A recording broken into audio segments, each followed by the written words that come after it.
Hey guys, so I am WalterWHorn, and I am here today to teach you how to read music. So I have a whiteboard here to help visualize what's going on in here, because this will be my guide. Here's my script. Spent 10 minutes doing that. And I will teach y'all the basics and a little extra the more further into music. Once y'all, or if y'all are wondering, when looking at music, which there's my French horn, I have experience. Okay, so I'm a trusted guide. I'm just using this to help me explain it to you guys. So, I'm a high school French horn player at Walker High School. And I am recording this video because people don't know how to read music.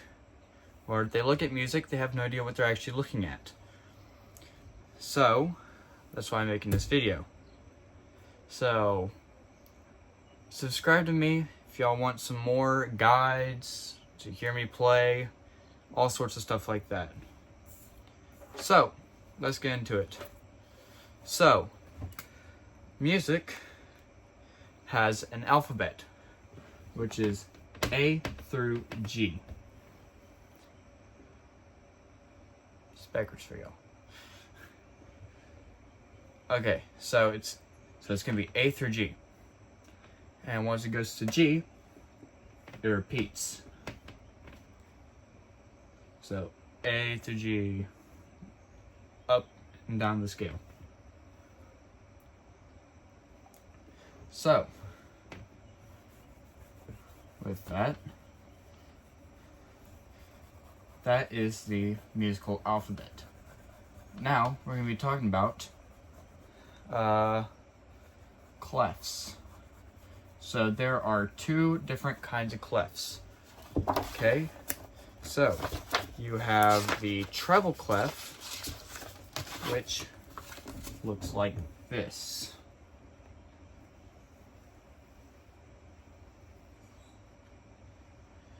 That is a treble clef. This is a bass clef. These are the two clefs, and I'm not going to get into the other clefs, like the alto clef, but these are your two main dudes. This for higher ranged instruments, and this for lower ranged instruments. Okay, so with that, we're going to be talking about how they deal with the music. Okay, so treble, the one that most people look at, is on a thing called a staff.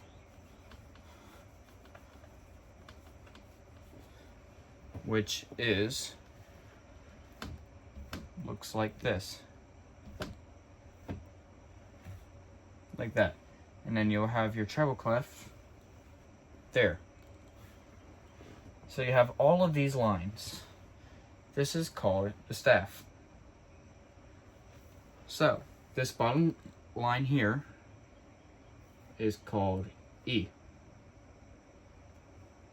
Then you have F, G, A, B, C, D, E, and F. F.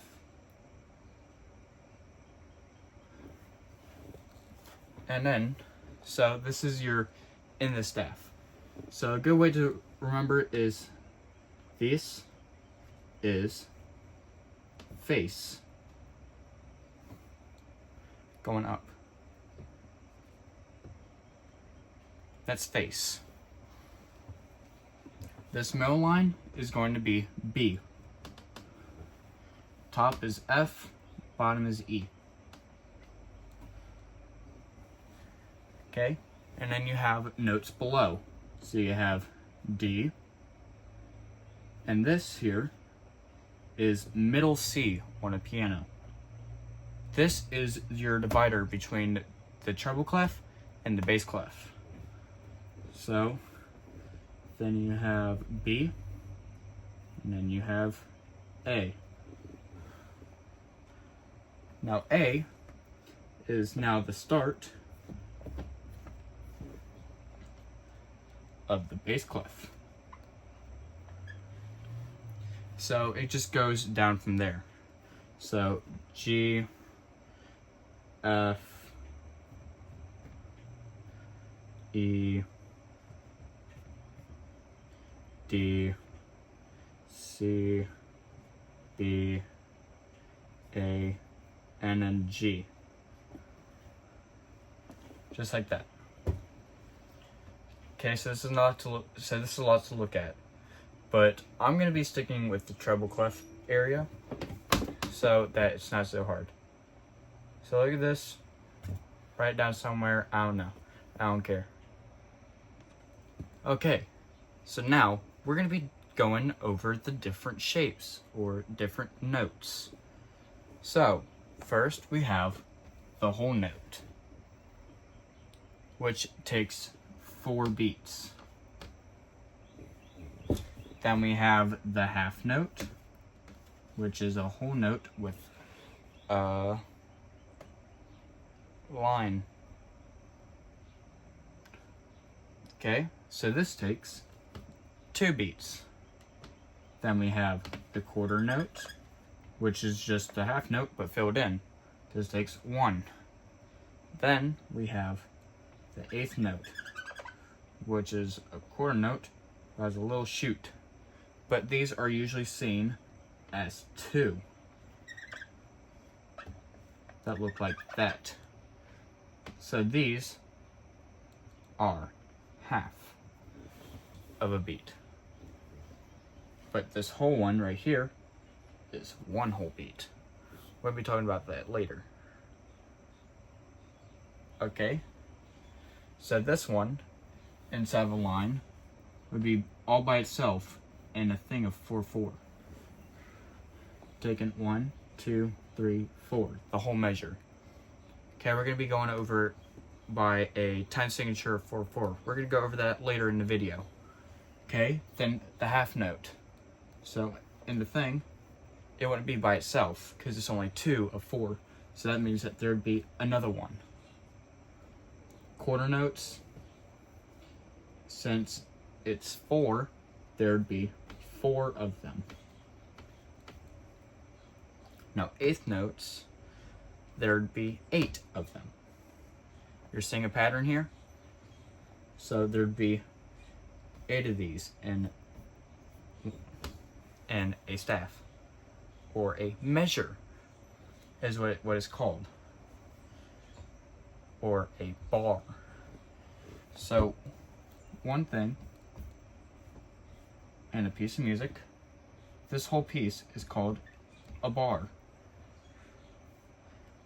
which in the key and time signature of 4/4 means that it takes 4 beats to go through an entire bar. Okay, so this line here is called a bar line, which it would then continue. And then at the very end of music, you would see one of these have a second line at the very end instead of just a regular bar line. This is called a double bar line.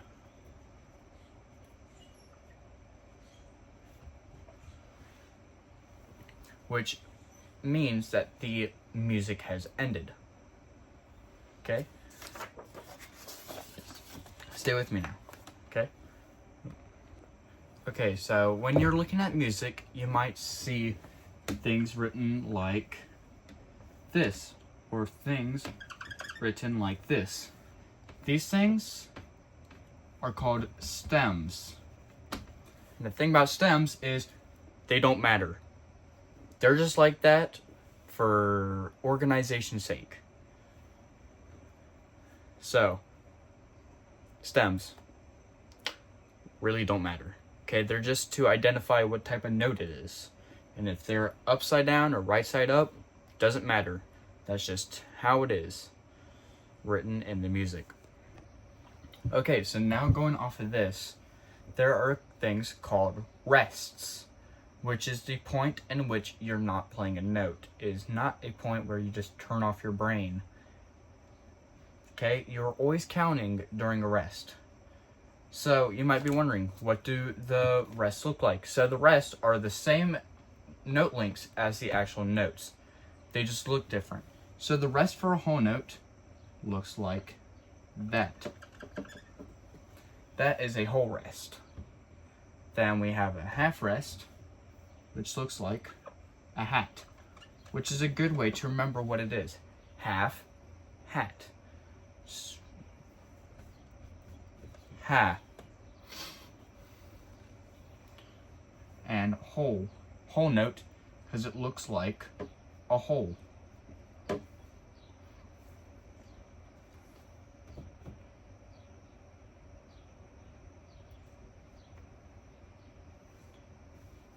Okay, now the quarter rest is different than those. Quarter rests look like a squiggly. And the eighth rest looks like, well, it kind of looks like a note. So it's a dot with a little outshoot and then a line to kind of look like a 4 with a tumor. So that is an eighth rest. So these are all the rests: half rest, whole rest, half rest, quarter rest, eighth rest. So when you're looking at music, you might come across a curved line that looks something like that. That is called a tie. So it ties the notes together, creating just 4 and a half note to be a total of 6 beats. So the note lasts that long, so you don't articulate, which is what it's called to, well, change notes. And with your tongue. Don't articulate with your air. So this is called a tie. So that's basically ties all the note lengths together. Though you might come across something like this. So it's a curved line that goes to a different note. This is not a tie. This is called a slur. Not that kind of slur. I know you're thinking. No, this is called a slur. Because it's still a tie, but it's not a tie. So it's a slur because it goes across to a different note, not tying the notes together. And sometimes you'll see these with a whole bunch of other notes around, whatever, like that. But just go to the end notes. That's so that you play all the notes all together.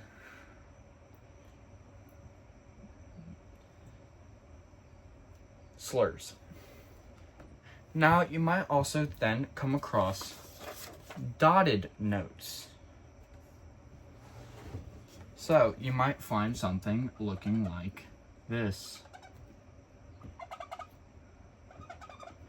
You got a dotted whole note, dotted half note, dotted quarter note, and a dotted eighth note. So a dotted note is a half note is 2 beats, but with this little dot, that makes it 3. So with that, you also have then the quarter dot, which that is literally just adding an eighth note to it. So it'd be 1 and a half beats.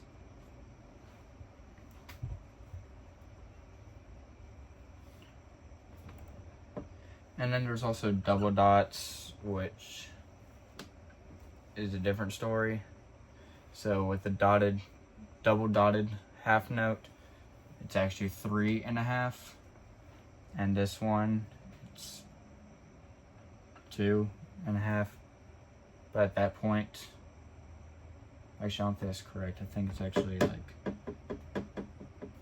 we don't do chorded double dotteds, or really any double dotted notes. You don't see that often.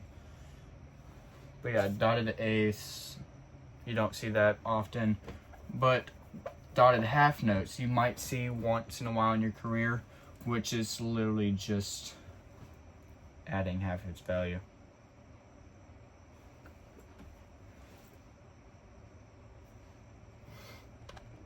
Now to the part I was mentioning earlier, time signatures.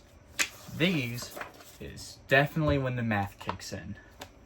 So there's two things, this and this. So we're going to be going over the most common one you'll see, 4/4, which is used to represent the number of beats in a measure, and then the type of beat.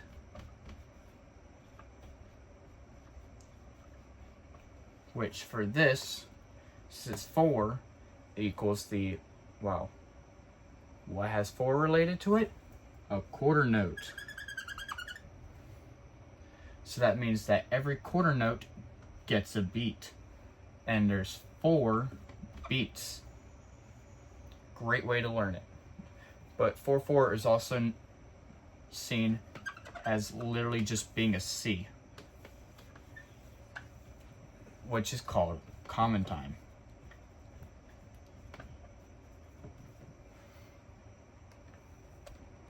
Now there's many different variations of this bottom 4, which for example, another one which is usually used for waltzes is 3/4, which means that there's 3 beats in the measure.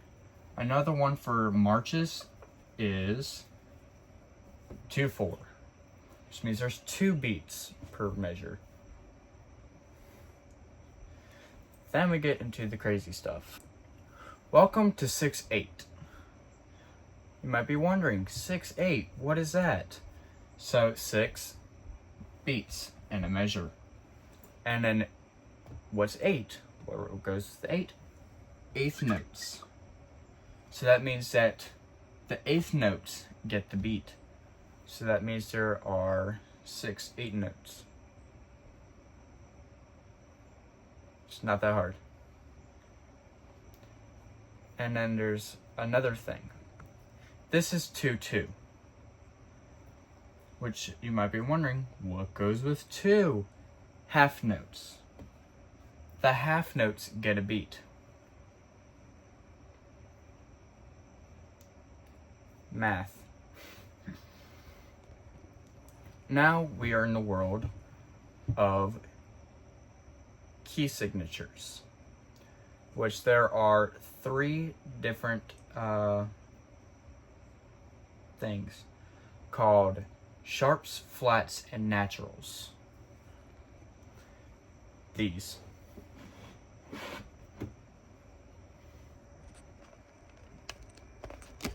Sharps, flats, and naturals. There we go. These 3. These are, well, your keys, basically. So sharps look like a hashtag. Flats look like a B. And naturals look like, well, they kind of look weird. They look like this. You don't really see that often, but you'll see it every once in a while. But naturals, they don't really mark that down for every single note. So these are what we use for accidentals, which are markings next to notes to basically tell us what type of note it is. So on the staff, you'll see these notes, how the notes all the way down So we're gonna go here. So this is a C sharp. That means that the C will be played sharp. We're going off the treble clef, because I'm not trying to learn bass clef right now. So this would be C sharp, thimble, which is also the same as D flat. See? So a common one is B flat. This is what you'll see in most music, is B flat. So now let's get into key signatures. Okay, so this is basically what the beginning of music usually looks like. This doesn't have anything here. Okay, so we're gonna be going and just looking at this. So let's go over the most common one, B flat, key signature. So here, written next to the treble clef would be a little B, written there. That means throughout the entirety of the music, the B will be flat. So if there's a written note here, it doesn't have to have this next to it. You should know by looking at this that this would be a B flat. And that goes for E flats, A flats, stuff like that. This also goes for sharps. So let's go over common ones. F sharp. So that means that if there's a note written here on the F line, that F is going to be sharp. Or here, this would mean that the C's would be sharp. Now let's go back to the world of flats, for example. Okay, so you might find a thing called an accidental, which the thing for an accidental is that if you have a note and the composer wants you to not play it flat, they will add like something in parentheses showing a natural sign, or just having a natural sign next to it instead of it being in parentheses, which means that through that entire measure, every note will be natural until it's out. Then it will go back to, you guessed it, flat. Unless it is tied, which is what we went over earlier. So tie connects the note, which means that if it's tied to the same note, that note is also natural. But if not, it's going to be flat. Now, let's talk about speed, or how fast do you play the music, which is actually pretty easy to understand. So most of the time, it'll be in English, which will literally tell you if it's slow, march, fast. It'll tell you a bunch of other things, like something random like brightly or flowing. This will basically give you an idea of like how fast to play it.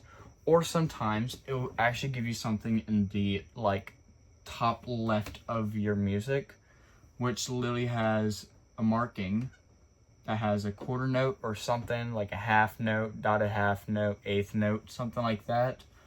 And it will give you what you call a tempo, which it's probably going to be around like 100 beats per minute. So it will have quarter note equals 100, which shows you how fast to play it, which 100 tempo means 100 beats per minute. Then you might find some other things like largo or allegro and moderato, which largo means slow, allegro means fast, and moderato means medium. Very easy to understand. Now let's talk about how loud to play.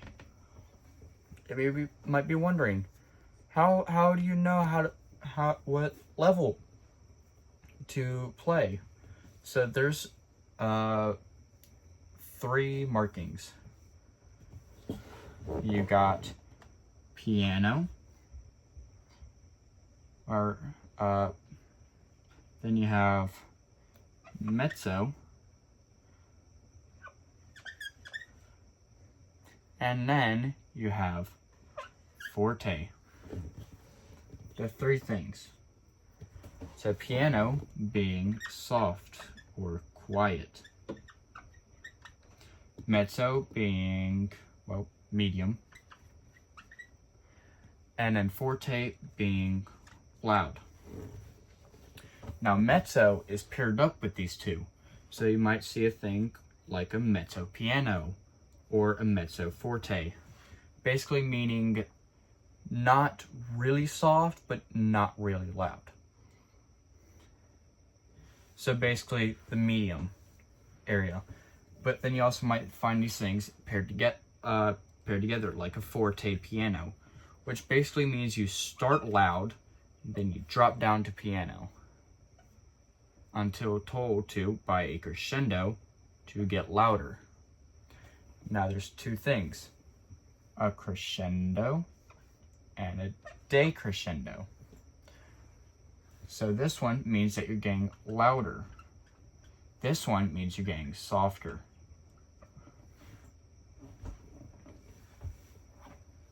So yeah, that is how you'll know what level to play. Now you might come across this thing called a repeating sign, which is shown at the end of music. So earlier when I was talking about the double bar line, well, this one is a double bar line, but there's something different about it. It has 2 dots. This means that you repeat to either the beginning of the music or to where there's another repeating sign written in the music.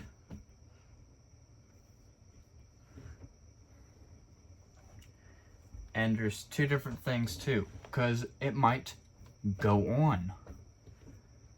Be like, what do you do then? Well, there's these markings above the sign, which shows 1, and then behind it there's 2. That means that once you get to this, since there's a 1, means that you go back and then play it again. But instead of playing that 1 again, you skip over the 1 and then you go to 2. So you just ignore this completely on your second pass over the music and go to number 2 in the music. Then you might come across these 2 symbols. Well, there's this and that to go with those symbols. You might be wondering, what do those mean? So written in music, you'll see this written somewhere in the music, which means that you'd repeat, once you reach this thing, you'd repeat all the way to this in the music. A coda is written between these sometime, or like that, and it would say dies al coda. And once you repeat to this, then you go to the coda, which would be the last repeat. This is very hard to explain. Here's a book thing. Here, read it yourself.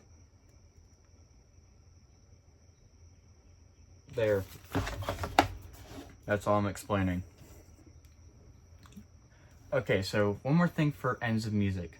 You might come across that on top of your music. Okay, so we might be wondering, what's this? This is called a fermata. Don't ask me to spell it. So this basically means you hold the note that's over until your conductor tells you to continue. So unless you're looking at music or you're a piano player, you might come across something like this, which might be wondering, what is this? This is basically treble clef and bass clef written to play at the same time as you're playing. So notes here and the notes here are played at the same time. So if you have a half note here and a half note here, they're played at the same time. And then you have quarters, 3/4. There you go, quarter, something like that. That means that these are played at the same time as you go through. And then sometimes you might have something mixed up, like so.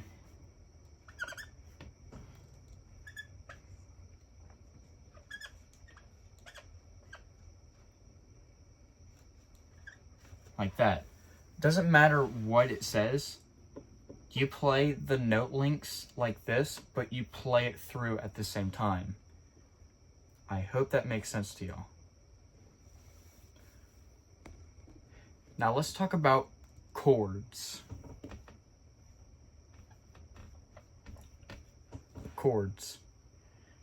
You may be wondering, what are chords? It's when two notes are played together at the same time. So there's a 2-note chord, and there's 3-note chords like that, stuff like that. Then you might see them spread out. So you got a second, a third, fourth, fifth, sixth, seventh, eighth, and so on. There's chords. So based on how far they are apart, that's how many they are. So yeah. Okay, so I swear we're almost done. Yeah, 4 more things to go over. So you might be wondering, so there's 8th notes. Is there anything other than that? We have 16th and 32nd notes, which are 8th notes,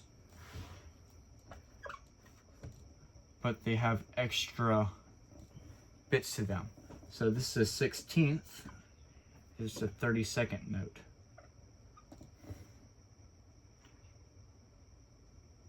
So, means there's 16, there's 32.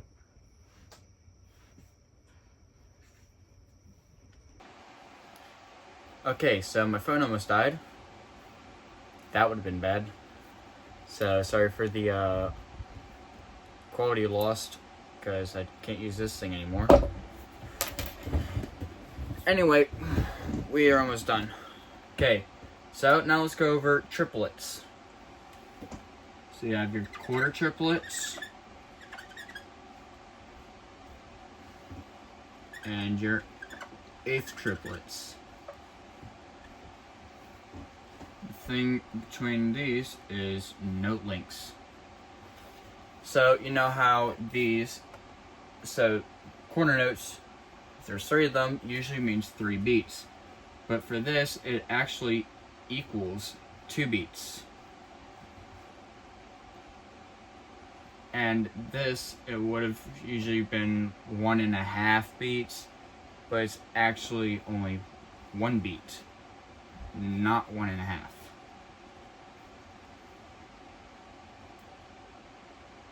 So this is,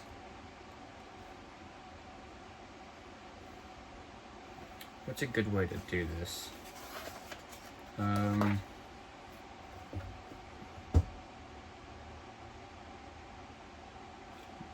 One and a. 1 and a, 2 and a, 3 and a, 4 and a. I don't know what acronym to do triplet ace. Go ask your band director or a really music nerd for what you could say for that one. But this one is good to say 1 and a. Which for 16th notes, which I had forgotten to add earlier, would be in a group of 4 with 2 lines, which would be 1 E and a. 1 E and a, 2 E and a, 3 E and a, 4 E and a. Boom. 4 beats. Now let's go over octaves, which means 8. So an octave is basically written in music 8VE, which basically means that whatever it's over is raised an octave, or 8VE, or 8VA. A means up, E means down. So if it's A, the note is played up an octave, but if it's E, it's played down an octave. So it's played 8 notes down, basically. Then we have grace notes. Grace notes are pretty interesting. So they don't actually really have a value, but they are still played.